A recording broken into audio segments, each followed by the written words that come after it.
මේකාදත් පණ පිටි සතෙක් මරලා නේද? අප්පුවෝ එඳු ගමැත්තෝ මොකෑ මේ? උඹ ගැන මට ආඩම්බරයි බල. උඹ මා දක්ෂ වෙඩික්කරුවෙක් නෙවෙයි. උඹ හැමදාම මුවෙක් පිට මත තියාගෙනම එනවා.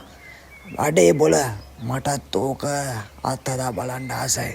මටත් උගන්වපියකෝ ඒ දඩයම් කරන තාලේ. මම මහා රාසාවකින් ඉන්නේ බොල උඹගෙන් ඉගෙන ගන්න ඕක.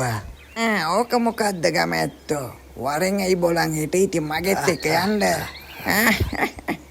ඔන්න ආම සද්ද නොකර වරෙන් ගමැත්තෝ.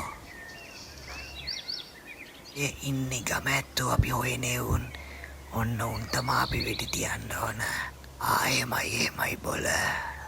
එන්න මෙහෙම තුවක්කුව අරගෙන ගමැත්තෝ හිමීට කනකට තියාගන්නවා. ඊට පස්සේ ගමැත්තෝ සද්දයක් නොකර මෙන්න මෙහෙම කන ළඟට තියාගෙන ඔය ගිනි කූරෙන් මේ කන ළඟ තියෙන සිදුරට හරි තියලා.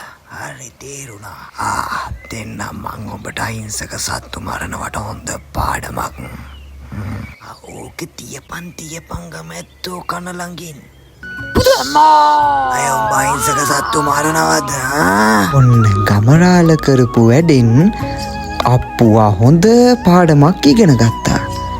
ආය අප්පුවා කවදාකවත් සත්තුන්ට හිංසාවක් කරන්න ගියේ නෑ. අප්පුවා ගමරාල එක්ක එකතු වෙලා හොඳට ගොවිතැන් කරා.